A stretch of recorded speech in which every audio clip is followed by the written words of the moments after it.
Presentation, so we'll ask Wendy Wacker to come forward. She will have 15 minutes for her presentation, and then that'll be followed by the applicant and their 15 minutes.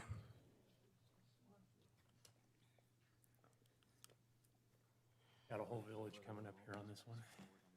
I'm not going to doing that, or should I sit? You can sit here. That's fine.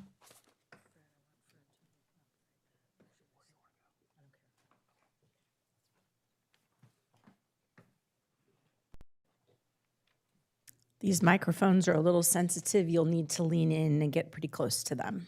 Okay. There we go. Okay. Hold on one second.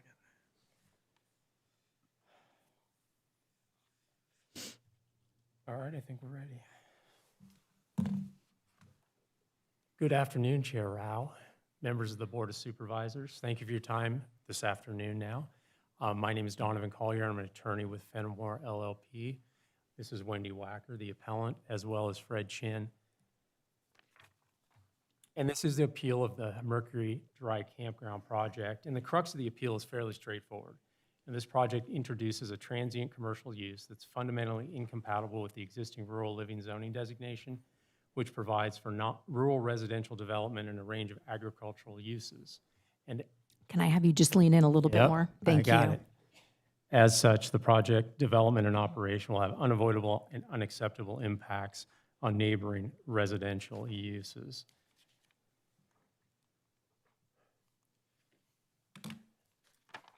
The grounds for appeal are basically incompatibility, land use incompatibility. The proposed project is simply incompatible with the rural living district. And due to this incompatibility, the project will result in impacts to neighboring residential uses, such as noise, dust, traffic, as well as diminution of property value in the area, and put an unnecessary strain on public services such as fire and police due to extended response times to the remote project area. Other issues for consideration are really stewardship issues on the applicant's side. The applicant's documented past conduct may suggest that the project is approved, may not be operated in a responsible manner to limit the impacts to neighboring properties. And remote monitoring, as currently provided, simply doesn't address the real-time disturbances, thereby increasing issues. And to start, the project is simply incompatible with the rural living zone, as mentioned before. The district is intended for rural residential use and activities compatible with residential character, not commercial uses. Existing residents that own property in that area don't really have a reasonable expectation to think that a commercial enterprise such as the current project would essentially be developed in their backyard. Also, the project will negatively impact marketability and value of neighboring residential properties. As part of the appeal, we submitted several studies which showed this fact, and I'd like to turn this portion of over to Fred for further discussion. I'm a real estate valuation and advisory professional with more than 45 years of looking at land uses and their impact on real estate valuation. As Donovan indicated, I submitted a written real estate and economic report concerning the approved campground. The starting point is very straightforward. The adjoining RL zone properties derive material value from their setting. Privacy, quiet, dark skies, open views, seclusion, security, and the low-density rural character are not incidental amenities. They are fundamental components of the real estate product for which owners paid and for which future owners and buyers will pay. Regardless of the term campground, its operating characteristics are that of a commercial lodging operation, paid, publicly accessible, and transient that demands continuing supervision and enforcement, recurring arrivals and departures, rotating overnight occupants, active marketing, vehicle trips, nighttime activity, and outdoor congregation. The critical land use is concentration.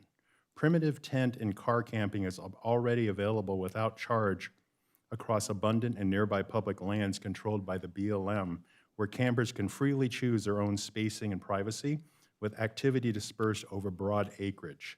This approval does the opposite, fixing 12 campsites, potentially accommodating 24 or more rotating guests with no comparable choice in spacing on a small parcel immediately adjoining RL zone property. The concentration of transient users, vehicles, voices, lights, campfires, and nighttime activity at the boundary shared with the adjoining RL zone properties creates an impact materially different than dispersed camping.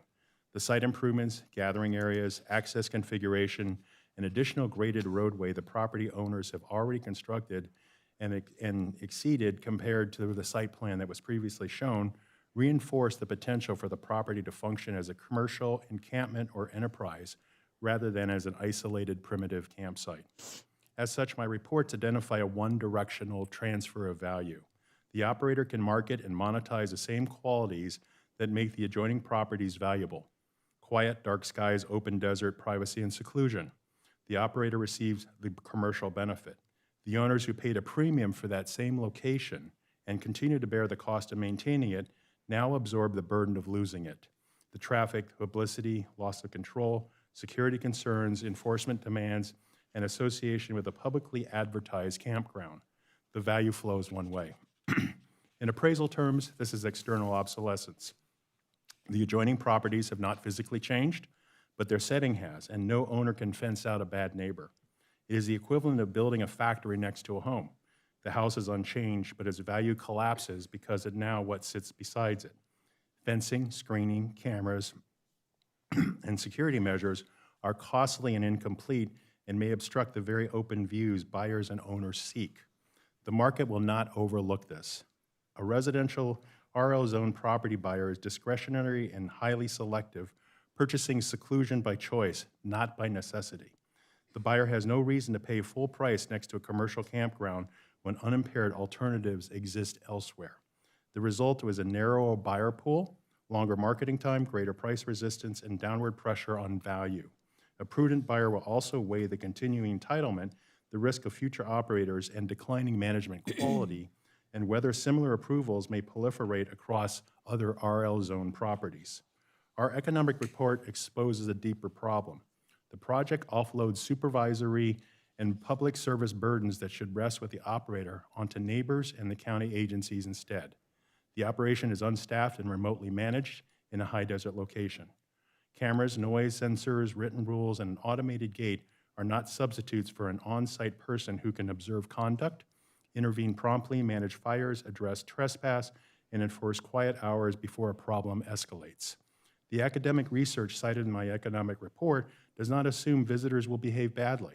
It identifies a structural risk. Increasing the number of transient strangers in a defined area increases the likelihood of property crime, vandalism, complaints, and emergency service calls. That risk comes from repeatedly converting a residential parcel into transient lodging without ordinary on-site supervision, not from the conduct of any individual camper. That risk is magnified dangerously by remoteness. The sheriff's station is approximately 10 miles away, county fire approximately 12 miles. Each call to this site consumes far greater response time resources than the same call would in a denser service area. And in high desert terrain, minutes matter. Swift winds common to the area can turn a single unattended campfire into a fast-moving wildfire, and without on-site presence to detect and respond immediately, that fire can spread unchecked until emergency vehicles are able to navigate their way to the area. From a real estate appraisal standpoint, my broader concern is precedent and cumulative change across RL zone properties and the owners who live on them. The entitlement runs with the land and may be exercised by future owners or operators regardless of who holds it today. Additional similar approvals can convert an established RL zone residential area over time into a patchwork of transient commercial uses. Each approval normalizes the next. A prudent buyer will not price this approval in isolation, but the full trajectory it sets in motion: greater traffic, nighttime activity, public access, land use uncertainty, and increased commercialization across the area. My conclusion rests on 3 points. First, availability defeats necessity. Primitive camping is already abundantly available free of charge on nearby BLM lands where campers can freely choose their own spacing and privacy across broad open acreage. Nothing requires concentrating this activity besides residence. Second, character defeats compatibility. A paid, transient, publicly marketed commercial lodging use, remotely managed and unstaffed, is fundamentally at odds with the privacy, quiet, security, low density, and residential stability that gives surrounding properties their value. Third, the economic burden shifts. It does not disappear. The operator captures the commercial revenue, Adjoining owners and public agencies are saddled with the incremental property, supervision, enforcement, and emergency response costs. For these reasons, the approval inflicts incurable external obsolescence on the adjoining properties, narrows their buyer pool, and suppresses their value while shifting real public service costs on the neighbors and county agencies who receive no benefit in return. Thank you, Fred. In addition to the impacts that Fred discussed, the project will have certain environmental impacts, and the scope of them will be, degradation of the desert ecosystem, hydrology impacts, destruction of native vegetation, air quality impacts, and potential dark sky and acoustic impacts. With regard to acoustics, I do want to mention the noise study real quickly. It was prepared for the project because it was inadequate. Due to the acoustics of the valley, sound travels in a very unique way. Quiet nights are cherished by the residents, and due to low ambient noise levels in the area, particularly at nighttime, noise events such as closing a car door, loud talking, or music can greatly increase the ambient noise levels and be negatively perceived by the residents. And that's why CEQA requires the county or any lead agency to look to see whether the project will result in the generation of a substantial temporary increase in ambient noise levels. Now, for this project, the noise analysis didn't even take ambient noise measurements. They relied on measurements that were done 9 years ago and taken 4 miles away from the project site, which could have literally no similarity to the project. Hence, we believe that the noise analysis is defective. And again, going back to stewardship, mentioned earlier, the applicant's past conduct calls into question whether the project will be developed and operated in a responsible and legal manner. They've made numerous legal misrepresentations on the record, as well as have a demonstrated pattern of noncompliance, which includes unpermitted development, unpermitted uses, noise violations, allegations of firearm discharge, trespassing on neighbors' property, and encroachments on neighbors' property, all before the entitlements are even final. Now, looking at this aerial view of the property, you can see that it appears that there may still be some unauthorized development and uses going on site. These incidents of past conduct cannot be dismissed and need to be considered within the totality of the project in deciding whether it's an appropriate use for this location. And then finally, the lack of on-site supervision. All the potential impacts to neighboring properties are exacerbated by the lack of on-site supervision. The approvals do not require on-site host or manager, and the remote monitoring is insufficient. And considering the projected delays in response time for emergency vehicles, that is a real concern. It's important because these delayed response times can be very difficult. I'd like to move it over and let Wendy take. Good afternoon, members of the board. My name is Wendy Wacker, and I own 160 acres of land adjoining the property at 62076 Mercury Drive. I'm not here as an expert or lawyer. I'm here as a neighbor who bought this land because of what it promised: quiet, dark skies, and the privacy to live with the business without a business operating over my fence line.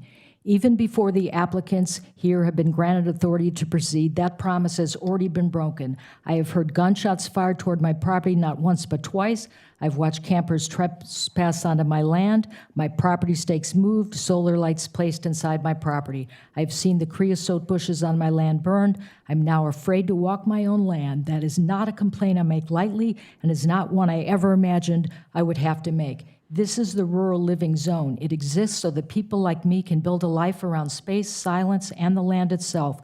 A commercial campground open around the clock to anonymous strangers with no host and no supervision is not a rural residential use. It is a business, plain and simple, and it does not belong here. And to speak to Mr. Toomey's comment that my statements about shots fired are opinion, that is not true. I have police call log records that police were called out to the campsite that spoke to campers back to back, I believe back in 2023 in May, and the campers said that they were not aware of California firearm laws when they shot handguns towards my house, and then the very next day I called the police again because they were on my neighboring property shooting handguns. thinking that 1 minute remaining. because there's no fencing, that there's no private land. All that land is privately owned. What troubles me most is not what has already happened, it's what approving this would say about what this board is willing to permit next. If a business owner can take a piece of land in a residential zone and turn it into a commercial operation over the objection of every single bordering neighbor, then the zoning protections all of us rely on mean nothing, and I want to be clear, this project is not necessary. I know that this board does not take its role in protecting the citizens of this community lightly, and I am hopeful that your efforts in that regard are reflected in your actions today by refusing to make a practice of granting exceptions like this one. Please do not let an unnecessary business come before the people who have lived here, cared for this land, and trusted the rules that were supposed to protect us. Thank you for your time and for, I hope, making the right decision today to protect my neighbors, myself, and this community. Thank you very much. Next, we'll ask the applicant to come forward and have 15 minutes to present.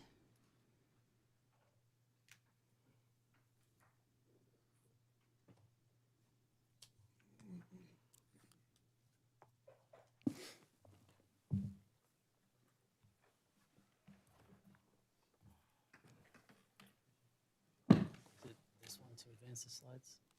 I'm sorry. Is it this to advance the slides? Yeah, okay.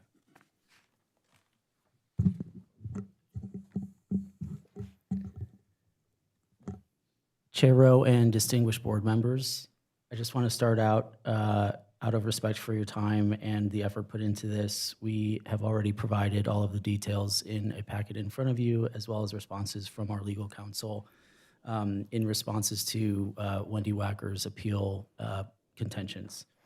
My name is David Lee. I am a co-applicant in this project, and I want to start out by being straightforward about who we are.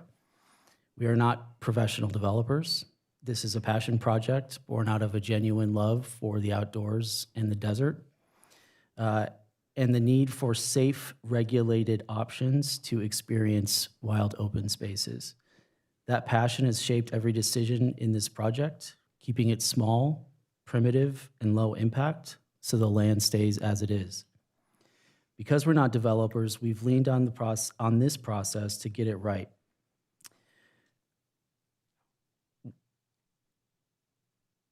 I'm sorry, we spent a great deal of time over the past 3 years, and we're grateful for the guidance and collaboration of the county staff throughout the project. Before you today is better for it. We have great respect for the neighbors and the community who have participated in this process, and I look forward to discussing our project with you. I will now pass it to Joseph to introduce himself and to kick off the presentation. Sorry. Chair Rowe, Vice Chair Baca, and the honorable members of Board of Supervisors, thank you for the opportunity to address you today. My name is Joseph Milburn, alongside David. I'm the other owner of the project. And we are here today respectfully requesting that the board uphold the Planning Commission's unanimous approval. First. Can I have you speak just a little bit closer into the mic, please? Yeah, Thank sorry. you. How about that? That's Better. good. Oh, I'm tall. First, I'd like to take a quick moment to share why this project is personal to me. My parents had a deep love for camping. It was central to who they were as a couple. When I was a young child, my father passed away, and I was raised by a single mother, and she was determined to keep that camping tradition alive within our family. Every summer, she took my brothers and I camping across this beautiful country of ours. We packed up our 92 white Ford Explorer full of camping supplies and would travel to the various national parks, state parks throughout the country. I can still see, as I sit here right now, clear as day, my mother in the morning, drinking a cup of coffee, studying the paper, Rand McNally Atlas, planning out the route for the day. Those trips had an enormous impact on me, and most importantly, they gave me a love for the outdoors, for nature, our great country, and of camping. Additionally, I personally have experienced firsthand the problem we believe our campground addresses. My very first trip to Joshua Tree, short notice, last minute. I wanted to camp inside the park, but no sites were available. And I looked for a safe, well-managed place to pitch a tent, and I couldn't find it. So I looked on a recreation forum, and I found a place that was said to be camping in the area. And essentially, there were a bunch of RVs, loud sounds, and it wasn't a beautiful place to be. So basically, also, on those summer trips I mentioned, we ran into the same thing. Campgrounds full, options few. That personal experience is why I'm here today. So let me try to advance the slide. Okay, so I will skip. Yeah, just one quick comment. David and I are not a large investment group. We're not a hospitality corporation. We are two regular guys with 9-to-5 jobs. We're both directors at our respective companies. We have poured our nights and weekends into this project as a passion project.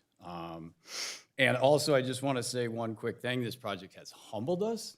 We've had lessons that we've learned, but I want to take a quick moment to thank the Land Use Services team. We've worked collaboratively over 3 years, lots of meetings, lots of back and forth. And I just want to say Paul Toomey, Luis Rodriguez, Michelle Feliciano, the rest of the folks there, appreciate it. I'm very grateful, appreciate the time we've spent working together. As you know, it's a 12-site primitive campground. I'm going to try to speed this up. So if I go into our mission, very simple. We want to open the desert to more people without changing what makes it special. There's no hookups, paved roads, permanent buildings, bright lights.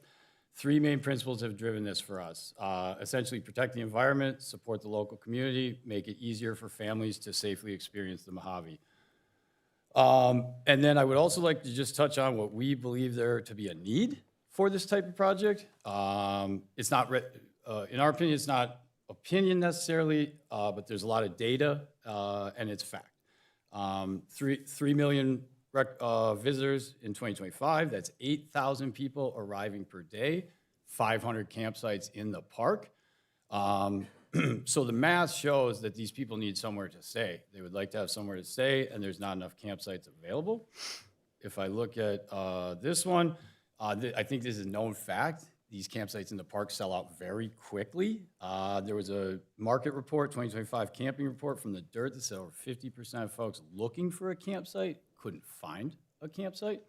So those folks wanted to have somewhere to stay, but they didn't. So also, shift in the market, the amount of households that want to camp, 10 million greater than pre-pandemic numbers. So that shift is that folks are looking for somewhere to camp. They don't have a place to camp. That's what we want to offer them. And then lastly, on this one is essentially, maybe some of you are familiar with your work in the county, but if there are no managed options, well-managed options, folks don't just go home. They go to these different dispersed areas, some right here in Homestead Valley, where there are not toilets, no rules, no quiet hours, no one responsible. Campers themselves describe what those look like: accumulated trash, ATV traffic, weekend noise. Conversely, 12 reserved, identified, supervised, leave no trace sites are the opposite of that. So we don't think we're creating a problem. We believe we're providing a structured, accountable solution to a problem that already exists. Right before I hand it to David, one other option. If you think about the economics, and I'll go into this in detail later, but okay, so if you're choosing a trip and you can't find a campsite in the park, someone that was gonna spend tourism dollars here might pick a different location, a different county, somewhere else to go for their vacation. And I think that's important as well. So I'll hand it off to David now.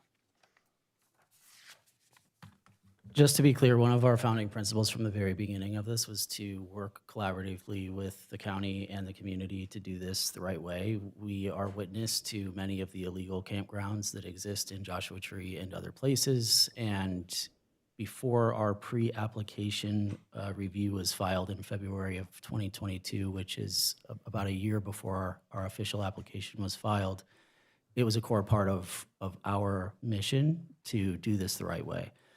It's taken us 3 years plus to get here, and again, to Joseph's point, we've worked very collaboratively with the county to get to this point.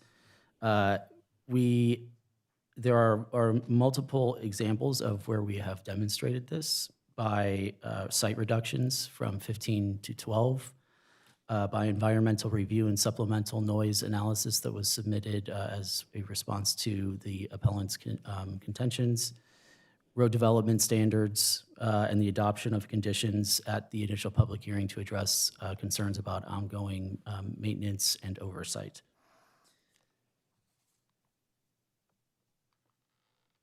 The project is small by design. Again, 12 campsites, less than 1/10 of a percent of the entire property as developed. We have clear rules and regulations that are in the appendix of the packets in front of you. Those are a core part of our operating principles and will be signed by every guest at the time of reservation. It is a quiet area, and a big part of that is keeping it quiet and keeping it remote and wild. The location is remote on purpose. The power lines stop, the pavement stops. It is an experience to be out there in the desert and to enjoy it in that way, in a primitive nature. We've developed a deep appreciation for that. We want to share that with others. We are not trying to build, 50-plus RV campground. This is a small way for people to get a taste of camping in the desert and in Joshua Tree.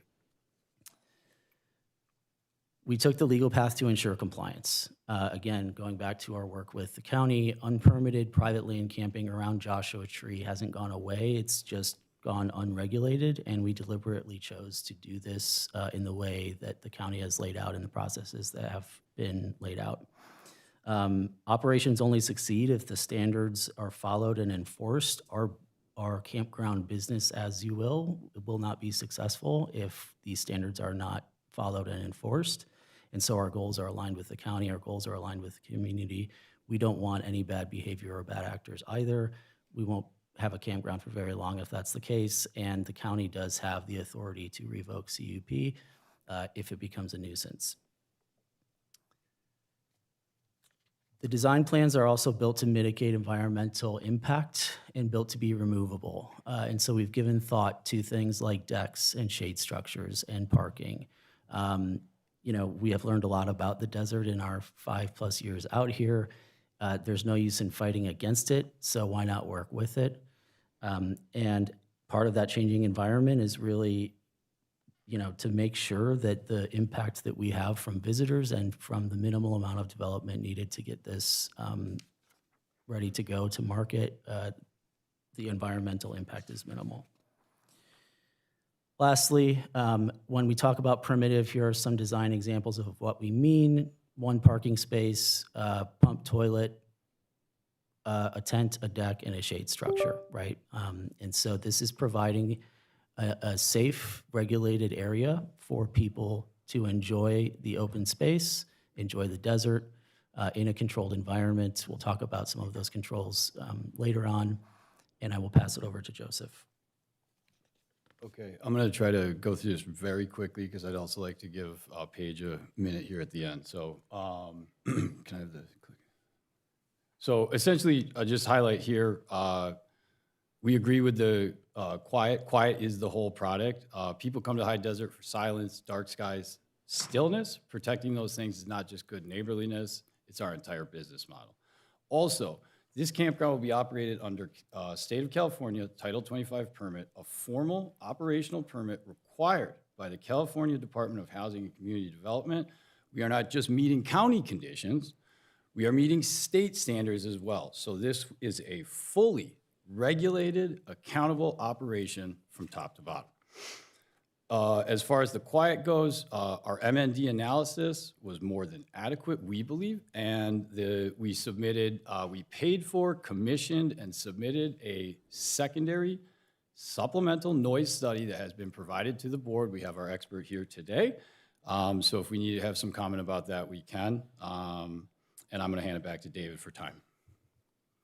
Just lastly, on the piece of enforcement, it's a combination of technology and human, right? And so we have somebody that is local, that is on staff. He is in the audience today within the 30-minute condition that was added at the public hearing. He will be on call and ready to respond to any complaints that are received.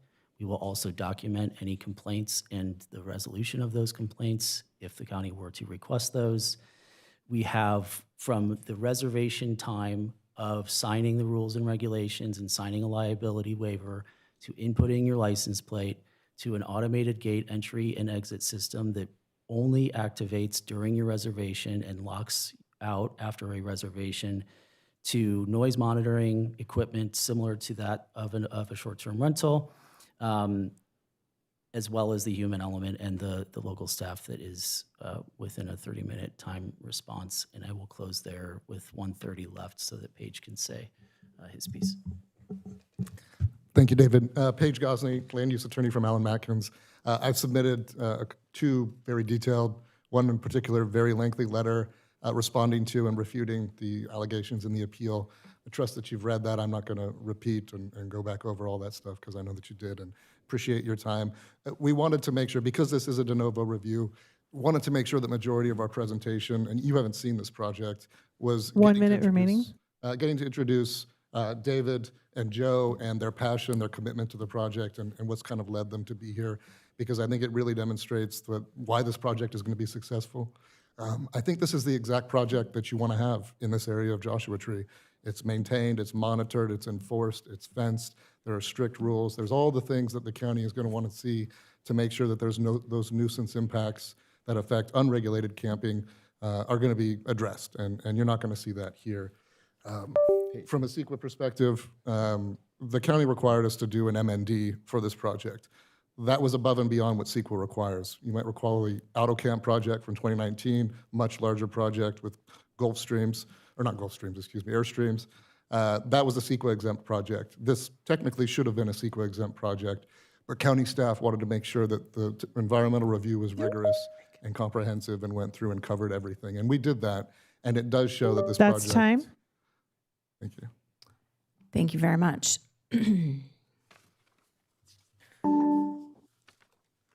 I believe our remote participation may have dropped. Yeah, we believe the session timed out, so they are working to reconnect right now. Those are the dings that you're hearing right now. This is So a public input test message to verify your connection. it's reconnected. Thank you. So we are reconnected now. We are reconnected? Yes, Okay. I apologize for that. Thank you very much for your presentation.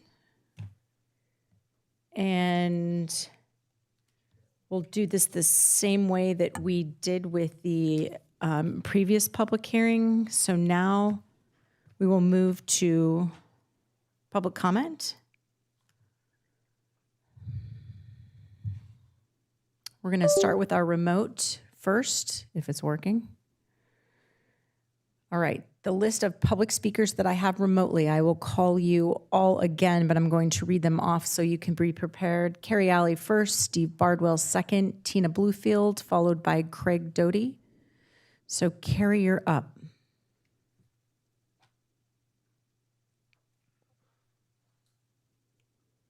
Hi, my name's Carrie Alley. I'm from Pioneer Town, and I'm speaking on this subject because approval of this document, as is with the conditions of approval and the findings of fact, will create an unacceptable precedent for the entire Morongo Valley.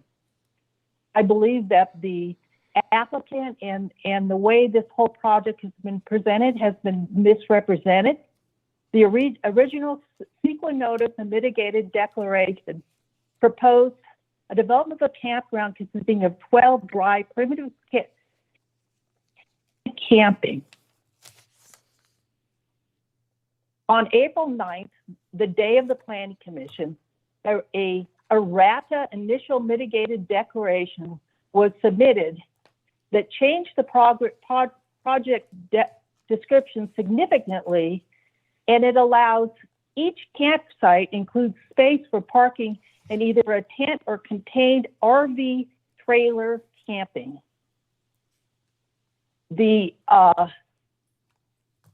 response saying they did not need to recirculate this mitigator is that it had no new significant impact.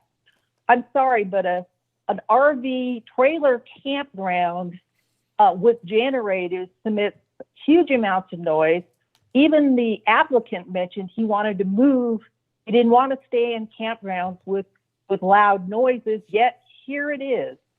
And this is just absolutely outrageous that this project was handled this way.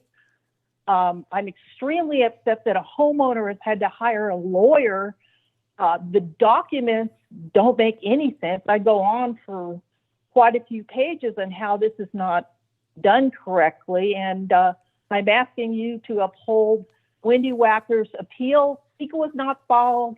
The county's own procedures were not followed.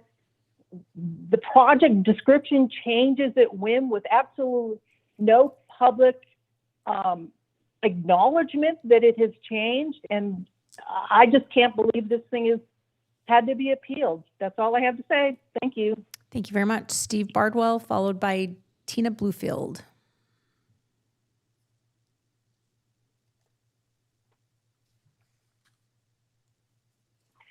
Hello, my name is Steve Bardwell. I'm the president of the Morongo Basin Conservation Association. MBCA supports appropriate and responsible development in the Morongo Basin. This development fails on both points. The project is inappropriate by introducing a commercial campground into a residential land use area. Why does this camp without water or electricity matter? Because it contributes to the cumulative increased intensity of use and development in the basin that has not been sufficiently analyzed or acknowledged. Campers will patronize restaurants, the national park, and stores in the basin where workers and locals are struggling to find affordable housing. More traffic and vehicle miles traveled will increase dust, greenhouse gas emissions, and increased calls for code enforcement and first responder services, among other impacts.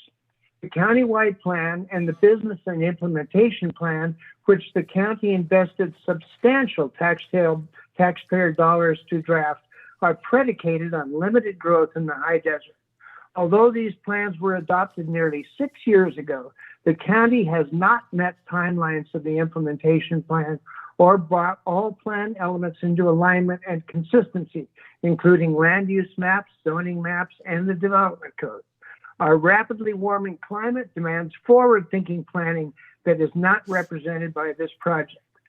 The development is irresponsible because it does not provide needed on-site supervision to ensure compatibility with the rural residential community goals. Those goals include a clean, quiet, dark sky environment consistent with the community action guides. Looking at the site from a satellite image, one can clearly see the lack of care and the disregard the site has received. It is nearly completely, recently it appears, scraped of native vegetation, creating a source for dust and disturbance to the community.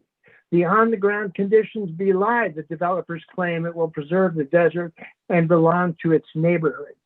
An unsupervised campground in the open desert? What could possibly go wrong? Ask the national park rangers, look at sheriff's reports, or consult with code enforcement to learn of the many examples of what will go wrong without on-site supervision. 30 seconds We remain. urge you supervisors to overturn the Planning Commission's decision and deny a CUP. Thanks for your consideration. Thank you. Tina Bluefield, followed by Craig Doty, and then we're going to add Murad Issa.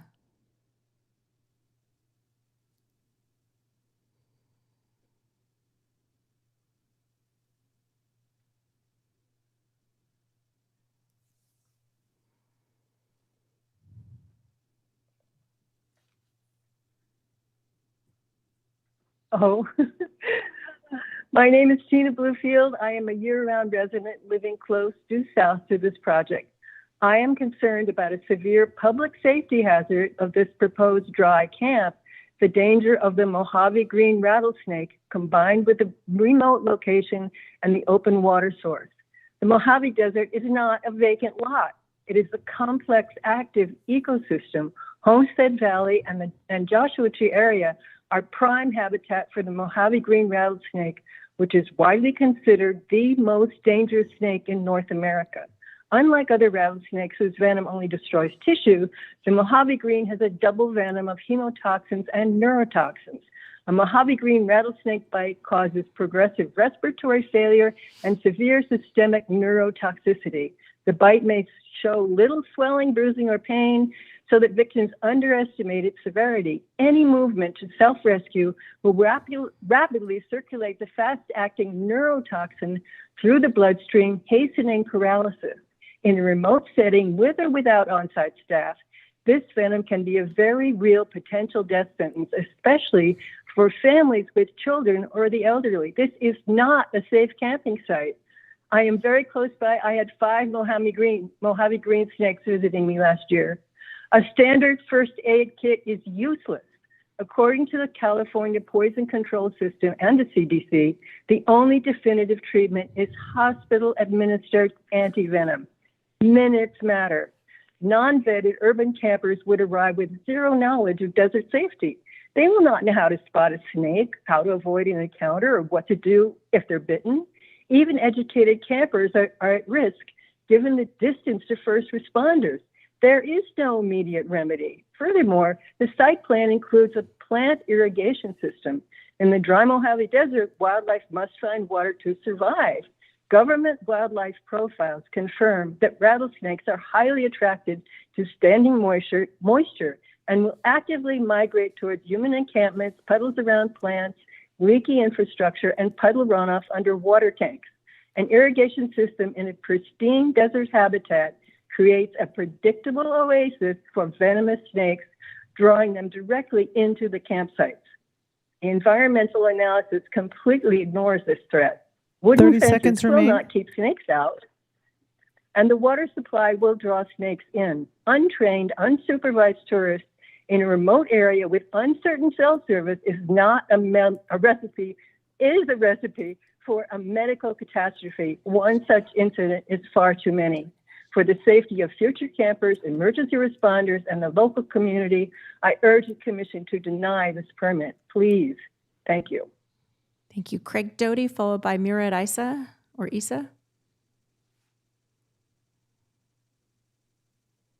Hello, my name is Craig Doty, and I'm here to speak in opposition of the proposed 12-site campground near Mercury Drive and Joshua Tree. My house is several parcels over from the site, but close enough to be affected by the proposed campground.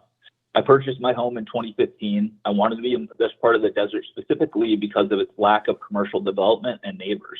I enjoyed the quiet and the seclusion the house afforded me. Starting around 2019, our area of the desert has seen a massive influx of investors snatching up properties and turning them into full-time Airbnbs and other short-term rental situations. These people arrived and showed no respect for the desert or their neighbors, only eager to cash in on the fervent demand for short-term rentals due to the COVID pandemic. What has been made clear to me during this time is that the commercial interests in these residential areas will always prioritize their profits over care for the desert ecosystem and for their neighbors' ability to enjoy their homes. Commercial interests like this proposed campsite should have no place in a rural residential area such as ours. There is so much wrong with what is happening at the proposed site that we are here to discuss. It is amateurishly constructed with absolutely no regard for their closest neighbor's privacy. I am sure my neighbors will speak at length about these issues. What I would like to focus my comments on, however, is how the owners of this property have treated the native vegetation and ecosystem of the high desert. From the moment they have arrived, they have shown nothing but absolute contempt for the habitat and plant life that had previously occupied their site.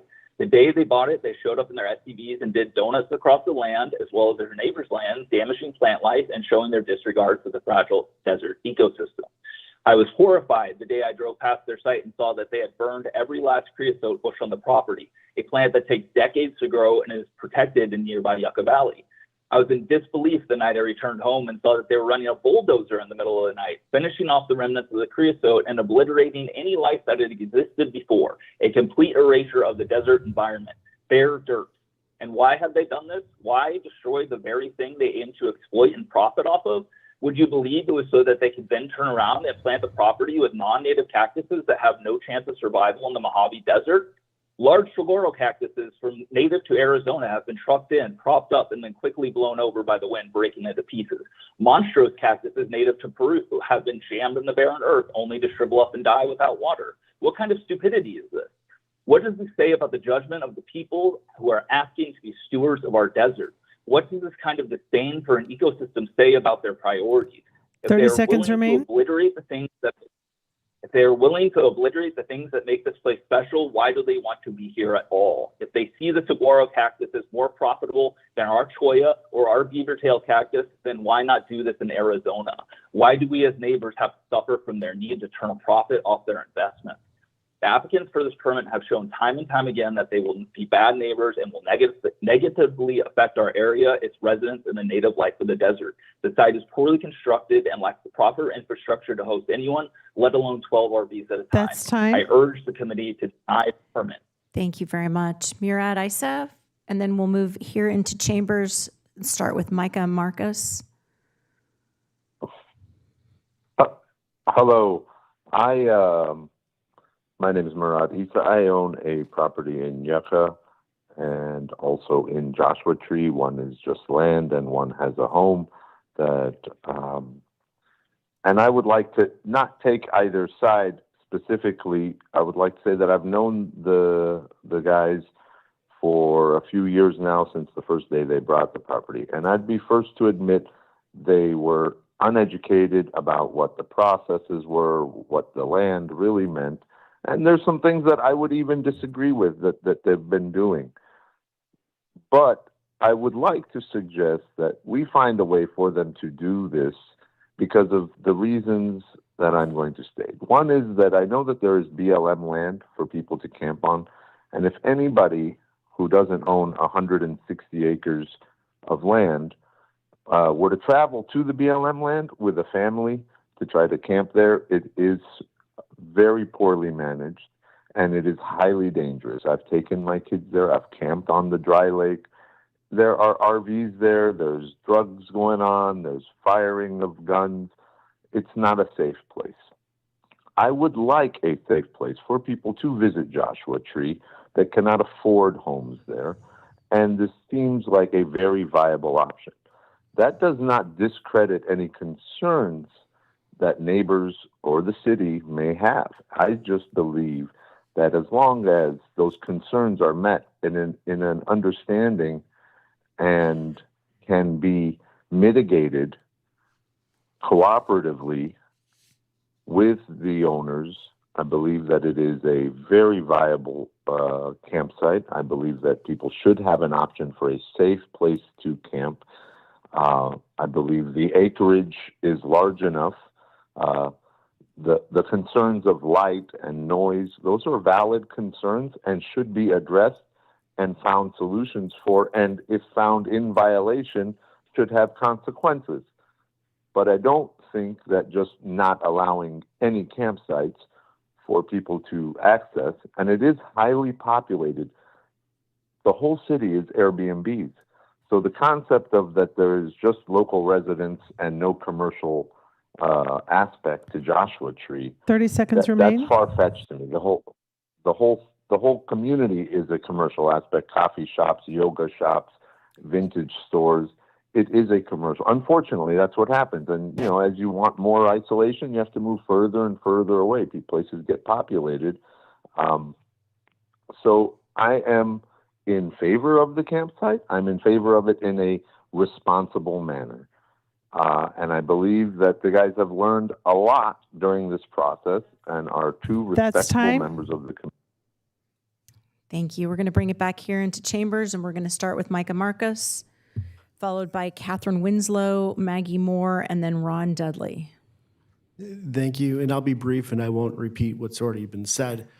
What I think here, though, you've heard is you've heard facts. We understand this is a residential community that's being asked to bring in a commercial enterprise. That's not contradicted. What I heard is lip service that we're not developers. Unfortunately, I respectfully disagree. They are developers. They're commercial developers that are trying to create a business in a residential community because of all the benefits that residential community offers. You've heard issues of collegiality, of working with the neighbors. Well, here are all the neighbors. I haven't heard any cooperation or consideration as to the impact it's having on them. You've heard the issues, well, we're going to have signs that's going to solve all of our issues. I was at a pool a couple weeks ago and said, don't run by the pool. I'm going to guess, if the commission could guess whether or not all the kids or people were actually abiding by the rules on the sign. There's a suggestion, well, we have an individual who lives within half an hour. I'm sure he's a very nice individual. He is one individual. I imagine he sleeps. I imagine he is not immediately available for every single situation that might arise, especially emergency situations that might arise in the context of this type of operation in the middle of a desert. I think it just comes back to the central point. Is it okay to approve an exception? The word exception, exceptional. Is this exceptional enough to approve a commercial operation in a residential neighborhood that is going to impair the neighbors? And I don't think that that's ever right, and I certainly don't think it's right in the situation here where we've heard there's over 140 acres of BLM land. And the fact that that land's not as nice as the land that's being stewarded by the residents and the individuals, that shouldn't be a price that they have to pay for being good neighbors and being good residents.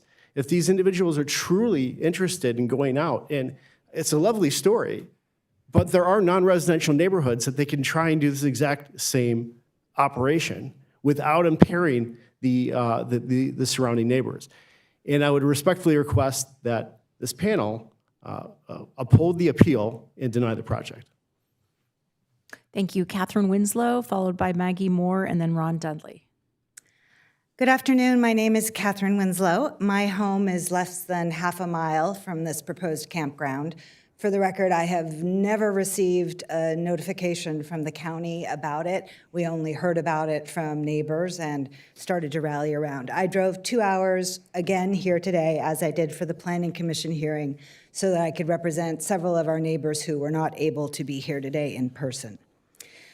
I understand that this is a test case and that there are many people watching to see what happens here. I'm pretty well versed in the CUP process, and I do want there to be a permitting process for small 2 or 3 site campgrounds, but my biggest issue is the anticipated noise and lack of supervision for such a huge commercial operation in our very small, quiet neighborhood.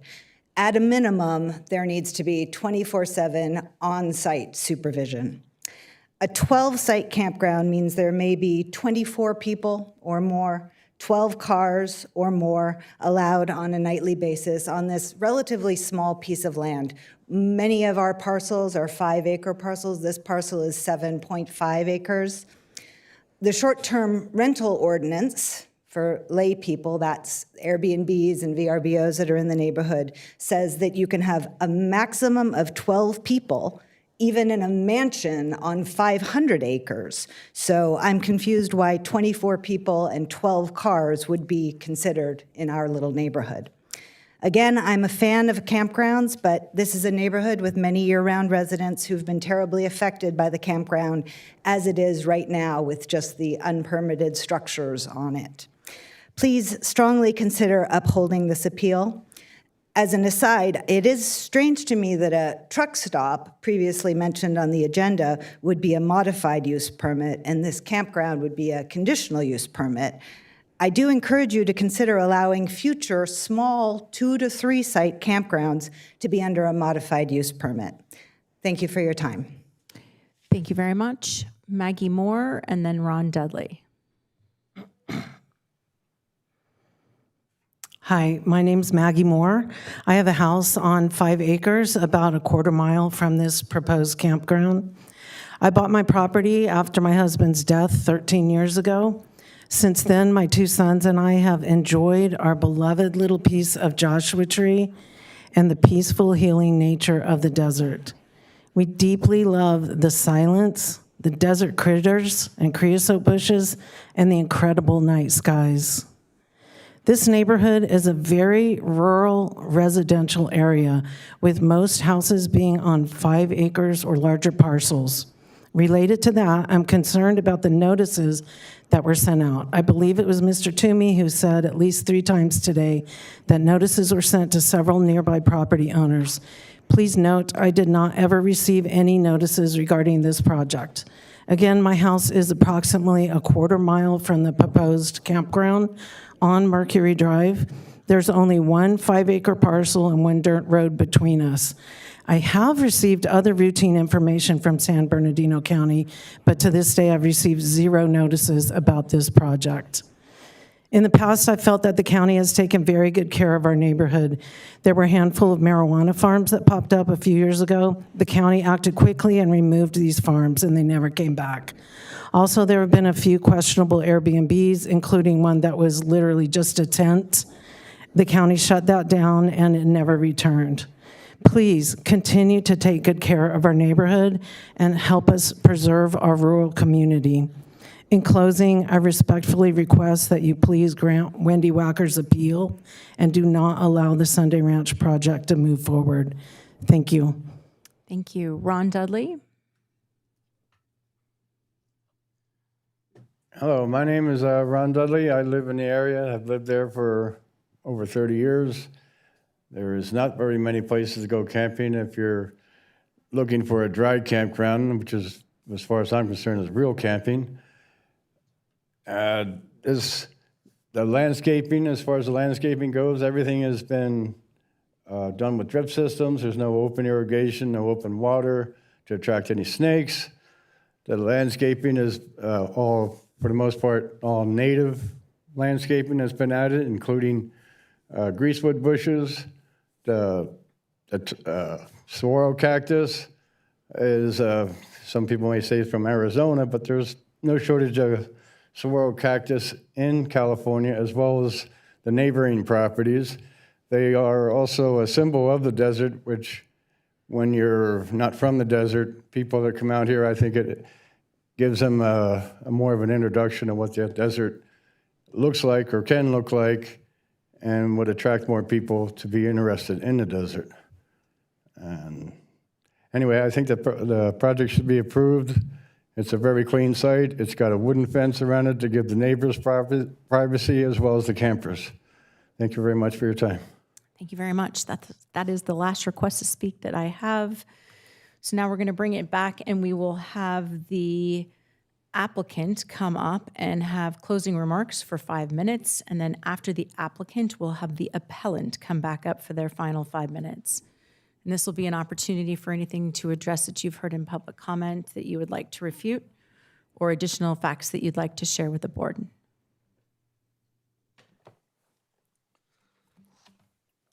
Thank you very much, Chair Rao. We'll try and keep this brief. Just want to hit on a couple of points. First, the rural, the residential character of the neighborhood. This is a CUP. The Development Code expressly provides that a campground use can be allowed in this zone with the CUP. That's the requirement. That's what we've applied for, and that's what the Planning Commission approved unanimously, and what we're asking you to approve. So this is a use that was expressly contemplated. Secondarily, as in my prior remarks, I was speaking about the CEQA issue. Again, we completed a detailed, comprehensive MND beyond, I think, what CEQA required, but we did it because that's what the county wanted, and because analyzing those issues was important and critical to the project. We did that. The noise study, the key issue from a CEQA standpoint that appellants have raised is with respect to noise. The noise analysis in the MND fully complied with CEQA and was more than adequate and demonstrated that there were no noise impacts. But in response to the appeal, which was critical about the noise study and that it didn't have 24-hour ambient noise monitoring, we performed a supplemental noise study that did that 24-hour noise analysis. That's part of the record that was provided to you as an exhibit to my letter. And that confirmed the findings in the MND, which is that this project will not result in any significant noise impacts. The economics issue, we appreciate Mr. Chin and his expertise in economics and this, that, and the other. That's not a land use issue. That's not a CEQA issue. That much is clear. There's no data, there's no appraisals, there's nothing concrete on the record that shows that this project is somehow going to result in a diminution of property values. There's allegations, there's opinion that it could, that it might, that it may, but that's not evidence, that's not CEQA, that's not land use, and that shouldn't factor into your decision here today. There were comments made about unpermitted activity at the site and sheriff's calls and guns being fired and this, that, and the other. We provided us another exhibit, Exhibit B, to my letter of July 27th, were the call logs, the sheriff call logs to the property from 2023 through June 9th of this year. Nowhere in there were there calls about gunshots being fired or any of these nuisance activities that are claimed to have occurred at the site. The majority of the sites or of the calls were for alarms going off and that kind of a thing. There's no reason to think that you're going to have any different kind of call or increased nuisance activity at the site as a result of this use. Again, the response time question, there was a lot made about how this project is going to somehow delay response times or create additional response times for fire and emergency and medical. That's going to occur with any development that's out here. You put a subdivision of 6 single-family homes, which the density under the county's code, I think, is what we could do out there potentially as an alternative project.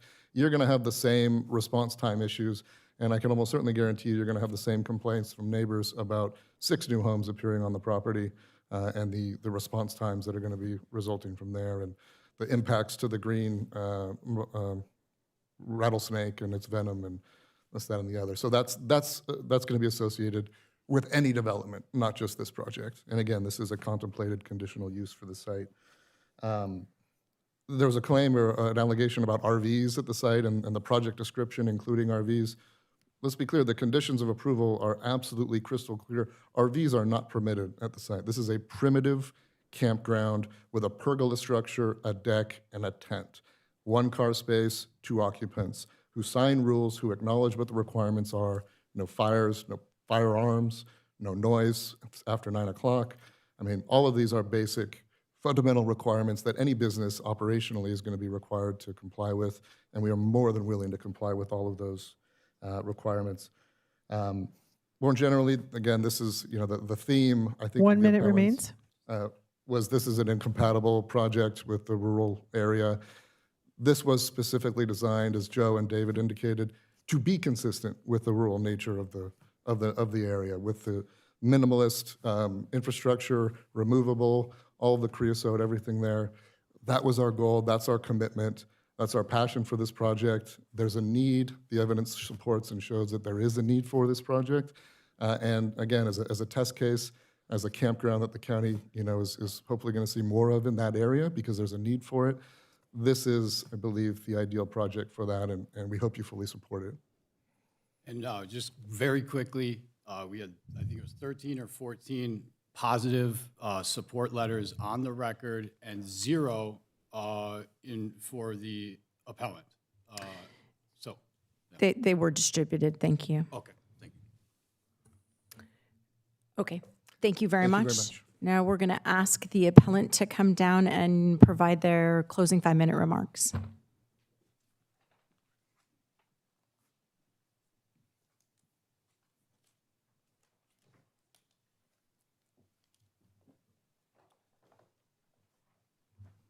Thank you. Yeah, on behalf of the appellant, I think the appellant just reiterates the general objection, that this proposed project introduces an inappropriate transient commercial use into an established residential neighborhood. It's simply incompatible with the other uses in the area. And our expert testimony, concluded that the project would result in potentially increased crime due to the transitory nature of the visitors, increase in emergency service response time, and due to the no supervision on site and potential 30-minute response time. That's really a bad mix of things that the local residents are going to have to deal with. Considering the remote location as well, it puts the few residents on adjacent properties in a very difficult position. They take the brunt of the impacts, and those impacts are not equally distributed. I just want to emphasize a couple things that Frederick Chin said, because I think they're very, very poignant here. He noted that the project will impair marketability value in the neighboring residential properties. And while the project captures the benefit of a commercial entitlement, neighboring residential properties bear incremental costs, including loss of privacy, which is absolutely true, quiet, dark skies, marketability, and value.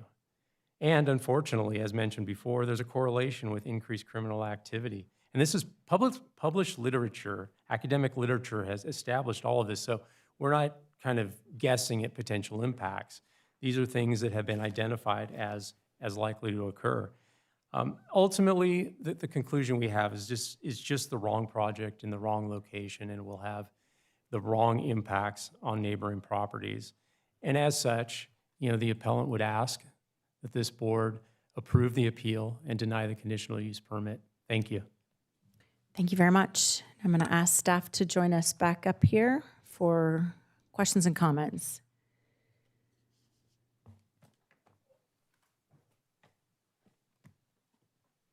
I think some of them might be directed to the other folks, but I'm going to ask them of you. Go ahead.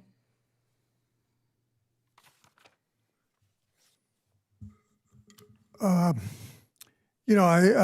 listened to the speakers, and the area we're talking about is it's probably the most desolate part of the whole country, and you're never really going to understand that until you've been out there in perhaps July or August. And it's 125 degrees, and the wind is kicking up, and it's very, very rough. And the desert is very unforgiving.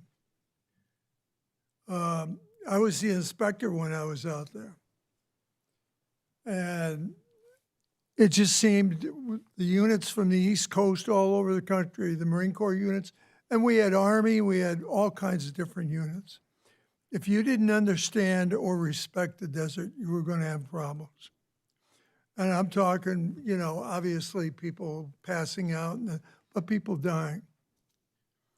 I've been around a long time. I still remember the name of Rother. Rother, I looked for that individual for like a month. They had all the indications where he was. Never found him. And you can go on and on and on. There's another Rother, because most of the units that come from around the United States or what have you, they don't understand how unforgiving the desert can be, particularly in the summer. Why anyone would want to go out there when it's 120 degrees and the wind is blowing, and it's I don't know, to say it's challenging. When I first got out there, and I've been there for a number of taxes, but until you've been out there for like 2 weeks, 3 weeks, 4 weeks, maybe longer, and the worst thing in the world is when you do that roll call and you're missing somebody. Where are they? And of course, everything's in progress. You get helicopters, planes checking. I might be off on it, but used to be, I want to say 952 square miles. I'm old now. I might be off. I can't remember my middle name unless I've been drinking. But to understand it truly, you have to be out there in July and August at midday. And if you don't have any water, if you don't have any way to get around, you're going to die. It's real simple. And maybe they'll find the body, but the buzzards, other animals, they're going to have you for breakfast, lunch, and dinner. And that is the desert. I'm from New England. I knew about snowstorms, everything like that, but I had never experienced it. I did when I was, the first time out there, because the units, but it's the desert. The one thing is very, very unforgiving. And when that heat, and if the wind kicks up and everything else, that's how you lose Marines, soldiers, whoever comes there. And everybody loves to go out there and train until they get there, particularly the people that have never. And I was, my last job, I was the inspector there. And all the headaches, and I still kept thinking about Lance Corporal Rather. Why can't I find him? He's out there somewhere. I have a responsibility to find him, but there's 952 square miles. So I obviously I'm of the opinion that you got to be very, very careful of how you utilize that desert. A lot of people that go out there, they're very well organized, but when those elements, when it's maybe, I don't know, 115, 117, the ground temperature is 128 degrees, it's something that most people never experience. And if you're out there by yourself, you have no water, you have no radio communication, which is usually, here we go again. The batteries burned out or they got lost, and you declare an emergency and everybody turns to, and I don't know what the percentage of finding people out there. I'd say it's less than 50%. It's gotten better because of technology, everything else, and the units that come out there, what they're supposed to do. But the desert, the sun plays tricks. You wander around, you get hot, you pass out, you die. So obviously, I'm not going to wander on or talk about, I've done enough wandering around in the desert out there. I am very, very cautious of that. And I think I'm not, I still think about this Rother, and the name is Rother. I can't remember his first name. I looked for him for like 2 months. Never found him. And coyotes probably had him for breakfast or what have you. But it is perhaps one of the most challenging areas in the United States, if not the world. And if you don't respect the desert, you're never going to come out of that place alive. Thank you. Thank you, sir. Question for you, rural living. Yes. It has become the bane of my existence. So it is wonderful and horrible, all wrapped up into the same. Yes, it is. We have many people move from out of the area into the basin, and they struggle with understanding what is rural living, because it's unfortunate that the name designation indicates that it is what we heard from the residents today. Can you give those of us here just a little snippet? I remember thinking trash transfer stations, catteries. What are some of the things that are legally allowed in rural living?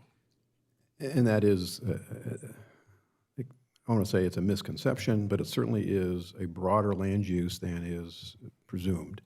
And so certainly the housing part of it is a big part of the rural living. But there are many other uses that are either conditionally approved, potentially, or a smaller permit or approval, or just basically allowed. Obviously, agricultural uses are permitted without any kind of permit. Animal raising, animal production requires a conditional use permit. There's a certain amount of recreational activities, including campgrounds, indoor entertainment facility, a meeting facility that we often use as wedding venues are also permitted in the rural designation. Churches, of course. What you described on some of the utility aspects of rural living, transfer stations, solid waste dumps, sewage treatment plants, all those kinds of utility kind of facilities.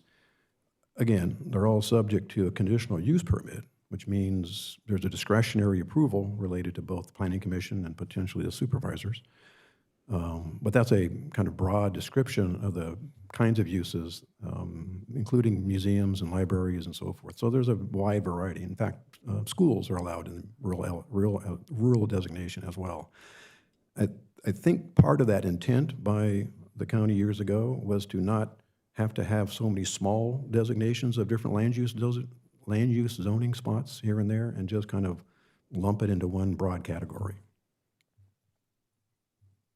Thank you very much. A couple of questions. I have some more comments, but a couple of questions. I In an email that was submitted by Carrie Ailey, she talked about generators and generator noise, and I thought it was a great point when I was reading her comment, but then I heard no RVs would be allowed. We haven't explicitly talked about generation. Where are we with this? Are they allowed at all? So there are no RVs allowed. And I know the statement in the initial study included RVs. That may have been a more broader term, but specifically related to how the county code is established and how the state's definitions are established relative to this kind of campground. The only kind of camping permitted is a tent camp. And the tent is defined as a canvas walled over a structure. It can be any shape. It can be a yurt. It can be a geodesic dome. It can be the conventional tent that we're familiar with. But there is no RV trailer. There's no RV vehicle. Nothing that requires a motor that moves it along the road. In order for them to achieve a permit from the state, they have to comply with that regulation as well. So there is no permission for anything other than a tent. Is it possible to add into the conditions of approval that it is explicitly denied to have generation, like electrical generation there? It absolutely is. Okay. Can I intervene on that? I wouldn't say electrical generation, but maybe say like noise, like Because you can like have solar. you can have Diesel solar, powered and or you can gas have those, powered. those little battery packs that you carry around. Right. You know, people may utilize those. So I don't want Sure. But prohibit the gas powered type to generator. gas or Sure. or noise producing Yep. power. So when we talk about quiet hours, is there a sound monitoring device?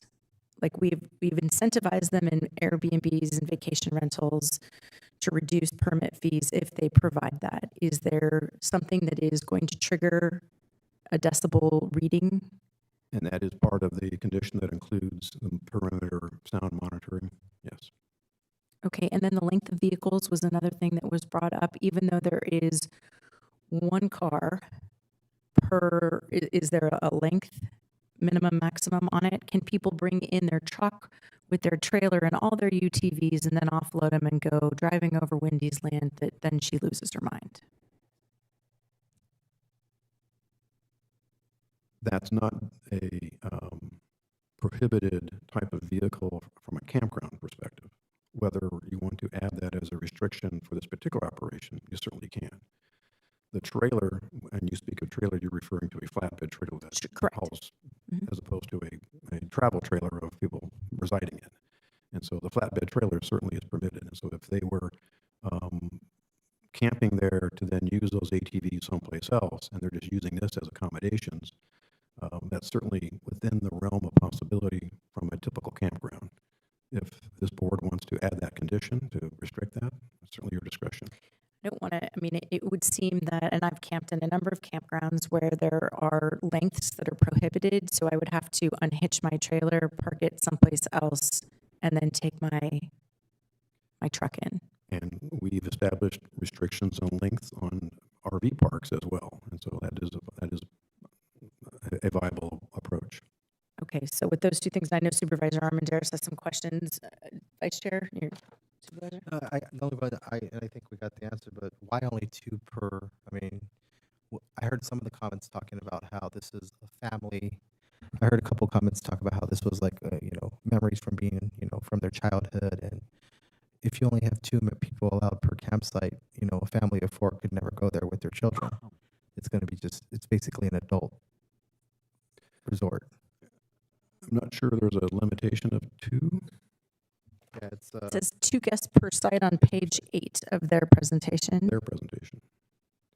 It says a hard cap, 24 guests maximum on 7.5 acres when fully booked. Then I would defer, if they've made that internal kind of constraint, then that's certainly part of their operation. The state of California says you can have 6. Is that their intent, I guess? Is that your intent? They'd have to reserve 2 campsites. Got it.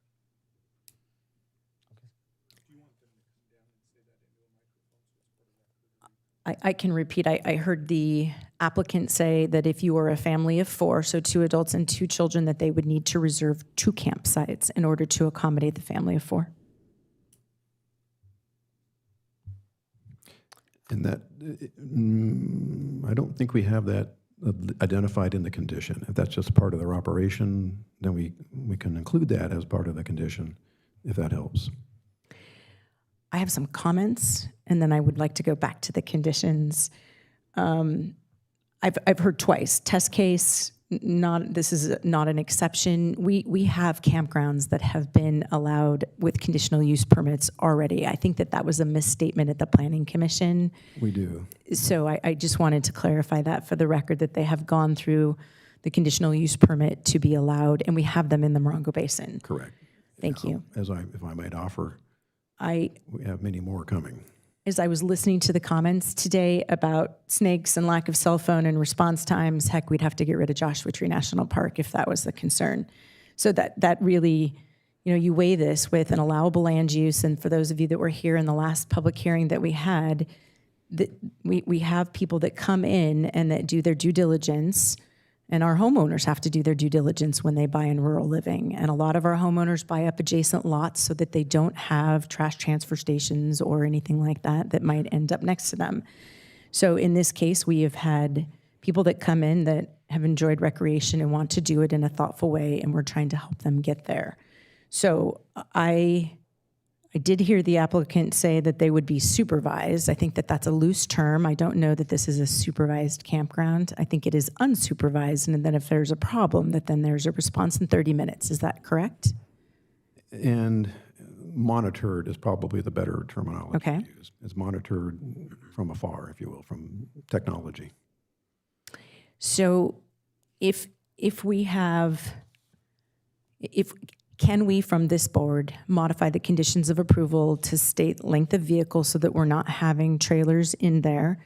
And can we also look at stating that there would be no noise generating electrical devices?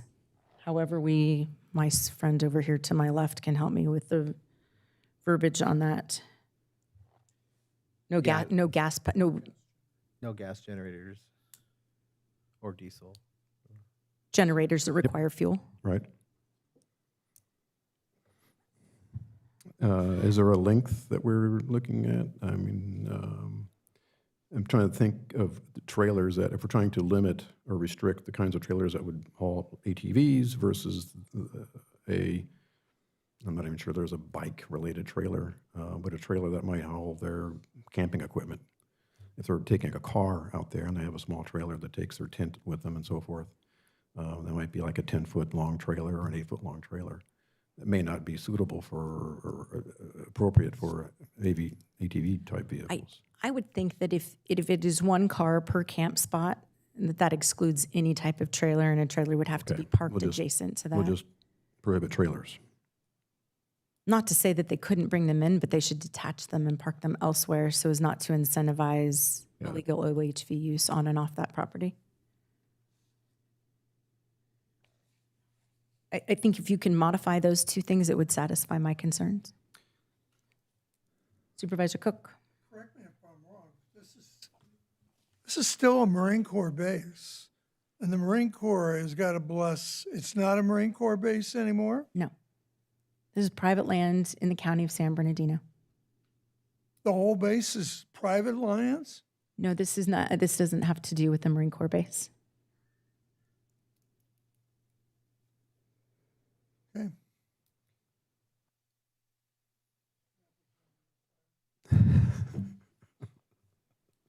All right, I'm going to close the public hearing before I forget.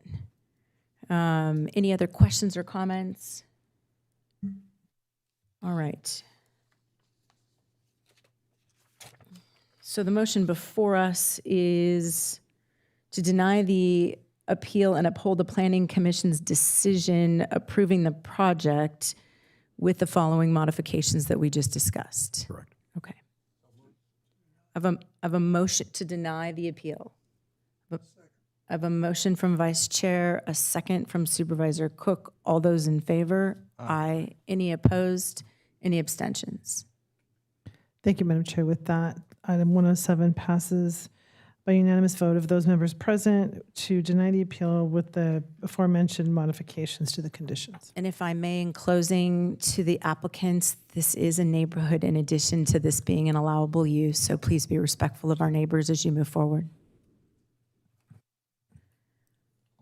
That concludes our discussion items for today. We will move on to public comment, and that is on items not on today's agenda item. And we're going to start with our remote speakers. We have Chris Robles, followed by Tina Bluefield, and then a Karen Keel.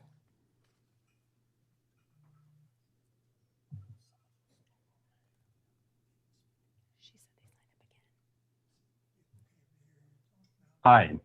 Thank you, Madam Chair and members of the board. My name is Chris Robles. I'm president of FAIR Ontario and a resident of Ontario. I'm here regarding the 2026 amended and restated land management plan for the Proposition 70 Agricultural Preserve that you took up in April. I first want to express our disappointment with this process. Ontario residents repeatedly reached out to our county supervisor's office to find out about information that matters affecting the agricultural preserve, yet no one informed us that this item was coming before the board. The county held no workshops on the matter, nor did they ask residents their opinion about the agricultural preserve and its use. When residents voiced concerns about misuse of the preserve with the City of Ontario, staff said they knew nothing about it, and we've come to learn that that was not the case. There are also several misconceptions that need to be addressed. First, the idea that nobody cares about this land is simply wrong.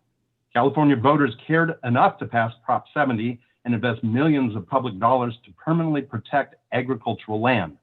And Ontario residents continue to value working farmland, open space, and local agricultural, and want the land to stay as that. Second, this is not wasted land. It's a public resource. Working agricultural land produces food, protects open space, supports healthy soils, and preserves an important part of Ontario's and San Bernardino County's heritage. Its value cannot be measured by only what can be built on it. Third, the agricultural preserve is not an inconvenience standing in the way of development. These lands were acquired specifically for conservation. The public purpose came first. Development pressures came later. Finally, the agricultural preserve is not the same as the Ontario Grand Park. Those are two separate public purposes. Supporting one should not require sacrificing the other without a full and transparent public discussion. This board should also remember that commitments were made when Proposition 70 funds were accepted. In 2006, the Planning and Conservation League, the sponsor of Prop 70, reminded the county that these lands were acquired with the expectation of permanent 30 seconds agricultural remain. protection, and that the county has continuing public trust and responsibilities. It is about honoring the commitment made to the California voters. I respectfully ask the board to halt the process of selling off the agricultural preserve, provide meaningful public outreach, engage the organizations that have historically stewarded these lands, and continue treating the property as what they were intended to be, the Proposition 70 Agricultural Preserve. Thank you very much for your time. Thank you, Tina Bluefield, and then we'll come back here in chambers and have Jane Hunt-Rubel, followed by Maria Luisa Gamboa.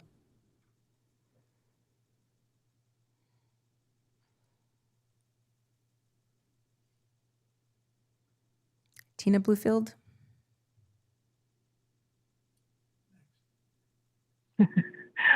I would like to refute some of what's being said.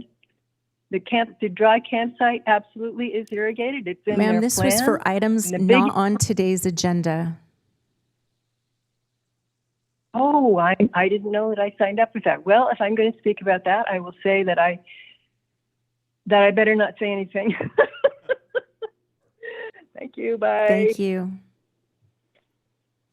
Jane Hunt-Rubel, followed by Maria Luisa Gamboa, and then Lisa Fenn. Well, that woke me up. Thanks. Good afternoon. It's good to see you guys again after a month-long hiatus. Anyway, today I want to talk about something that's near and dear to my heart, our sheriff department, concerning the fireworks and everything that's going on out in Muscoy. And a couple of weeks ago, I phoned the sheriff department about fireworks, and they came out, but then the officer, the next day, he came out, the deputy, and spoke to me at length, about 30 minutes.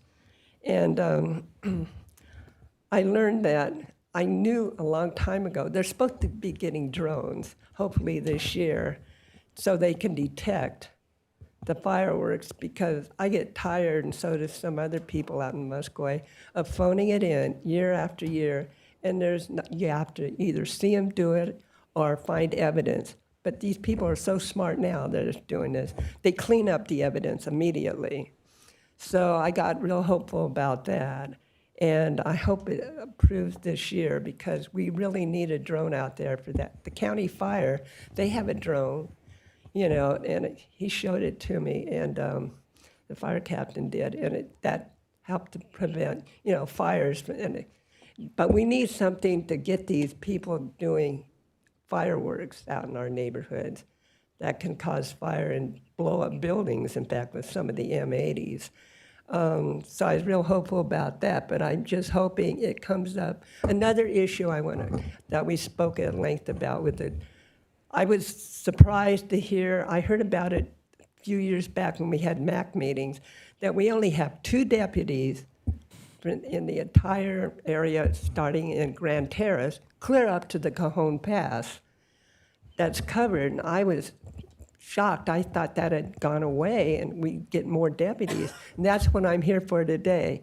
I really want to stress we need more deputies for Muscoy, especially because it's grown thanks to the state interfering with, like ADUs and stuff, like ruining our neighborhoods, which is a whole other issue. They should never get involved, the state, in land use 30 issues. seconds remain. But anyway, I just urge the county to please, we need more deputies out in Muscoy area, in the unincorporated areas, because this is crazy. They're overstressed, and there's more crime and more things going on. So I please beg you guys to please find some way, and I have a hard time recruiting people too, because they don't want to get involved. So please, please pay attention to this, because we really need it out in our neighborhood. Thank you, Jane. Maria Luisa Gamboa, followed by Lisa Fain, and then Andrew Wade.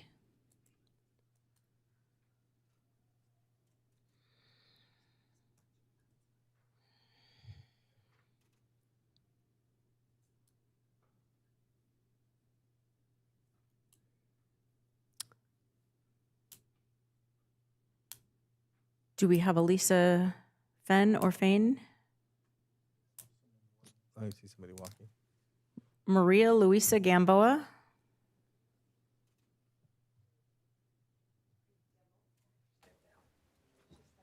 Lisa? Andrea Wade. Oh, go ahead. I would like to thank you all for allowing our group to speak. I came in contact with CPS 17 years ago. I am here today to speak about my journey.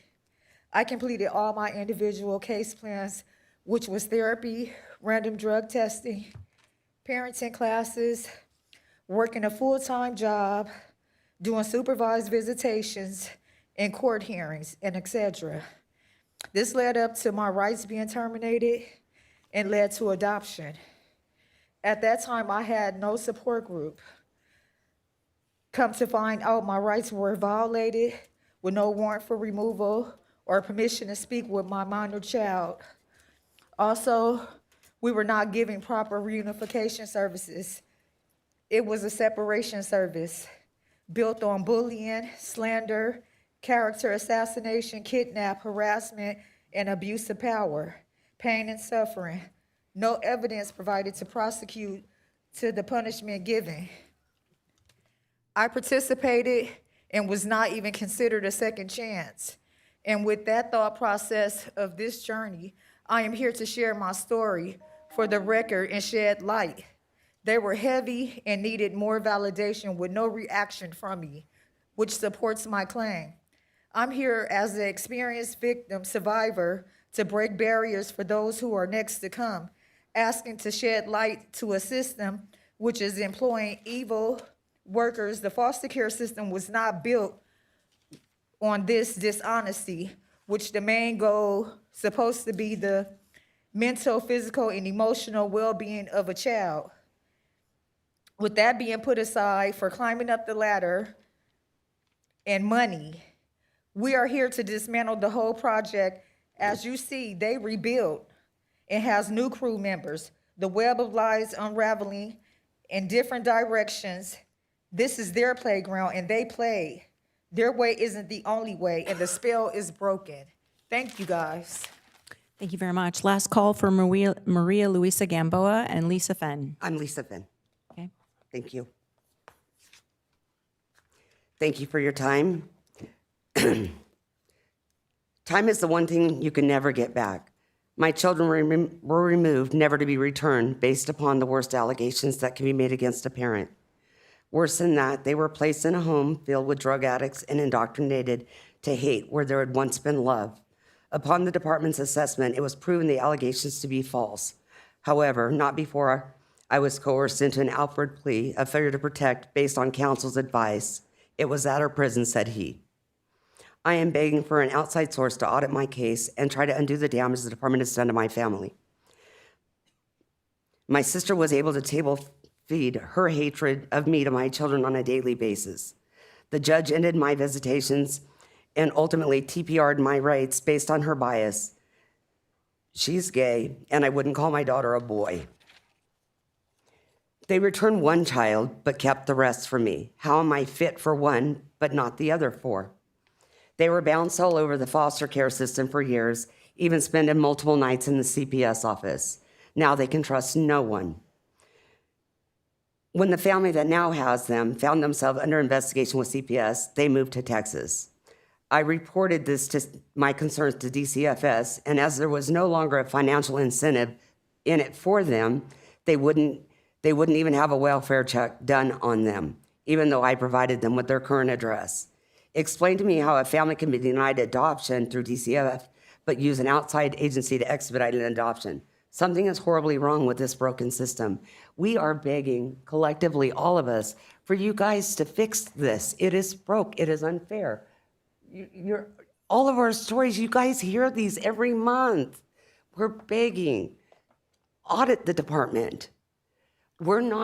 This is painful. This takes courage for us to get up and speak and tell our stories. We're such horrible, monstrous parents that we're being vulnerable, trying to shed light. I don't know how this has gone on for so long, but it needs looked at. Thank you. Thank you very much. Greg, followed by Letitia Howard.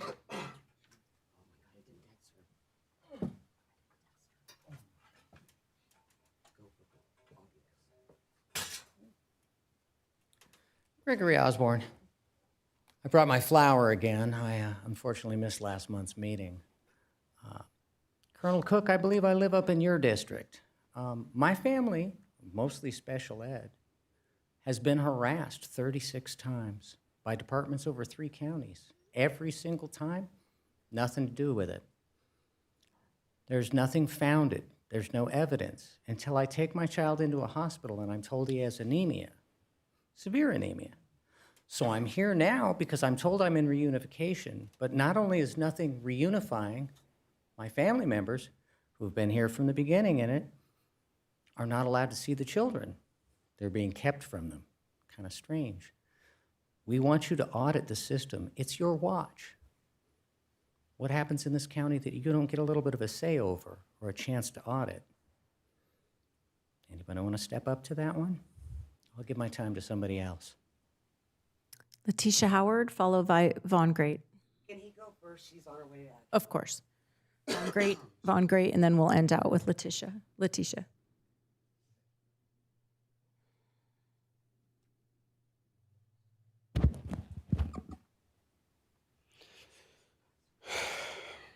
I'm here to place on the official record a formal declaration regarding what I believe to be systemic rights violation and constitutional deprivations occurring within this county's administration. This is my sixth appearance before this board to document these procedural failures. You hold a mandatory duty to ensure that county departments operate within the boundaries of federal law. Yet, under your oversight, county council and the courts are maintaining a revolving door system that actively suppresses exculpatory evidence, disregards positive progress reports, and ignores verified compliance data. When a citizen complies with all mandates, your infrastructure arbitrarily shifts the requirements. This practice directly implicates Title 4E federal funding allocations, where county revenue is tied directly to active case maintenance. Weaponizing expired, closed allegations, and manufacturing unexpected demands without an individualized suspicion functions as an unconstitutional mechanism to sustain federal funding at the expense of family preservation. This targeted conduct constitutes a direct infringement of the 14th Amendment, our 14th Amendment right to due process. Let this statement serve as formal notice that your qualified immunity is being legally challenged. Every word spoken today is permanently logged as foundational evidence for a federal civil rights action under 42 U.S. Code Section 1983, seeking to hold those responsible liable in both their official and individual capacities. I will continue to return to this podium to publicly expose these practices until constitutional compliance is restored. Record this notice in full. Thank you. Thank you very much. Letitia Howard?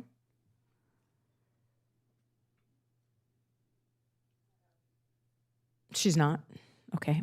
All right. That is the last request to speak that I have. We'll now move on to our reports from our CEO, Luther. Yeah, thank you, Madam Chair. I want to just take a moment and recognize the fine work by our Department of Behavioral Health in accessing residential treatment services. This has been something we've been focused on and working on for a while, and there's some good movement here. The wait times for men's residential treatment, these are substance use disorder beds specifically for non-IV users. We've seen the wait times reduced from 30 days down to 14 days. And for women in the same category, we've seen the wait times go from 14 days down to 5 days. Significant work by behavioral health to do this, but obviously we would love to see the wait times continue to be cut further and further down and making these absolutely necessary resources more and more available. As staff continues to expand services through several projects, such as the new Highland Creek campus in Highland on the San Bernardino Highland border, as well as our St. John of God campus in the High Desert in Victorville, we do expect to see the numbers drop further, and we'll work with our current providers to also continue to access more and more beds and make those beds available for county residents. Just in general, expanding timely, low-barrier access to behavioral health care remains a county priority. And these improvements, they represent meaningful progress towards the long-term goal of ensuring residents receive the care they need as quickly as possible. Just a more general comment here. Overall, it's important that we continue to celebrate the great work that our county staff do. Every day I see incredible work. It has been nearly 3 years now that I've been CEO of this great county. And day in and day out, I see what I call the 3 H's: hungry, humble, and hustle. I see that evident in our workforce. I see that evident in the work we do. And it's incredible. It's powerful. So I just want to encourage our county staff, keep it up. Let's keep focused on doing the great work that we do and serving our communities. And that completes my comments. Thank you very much. With that, our meeting is adjourned. Our next regularly scheduled Board of Supervisors meeting will be held here in Chambers Tuesday, August 18th at 10 a.m. Thank you.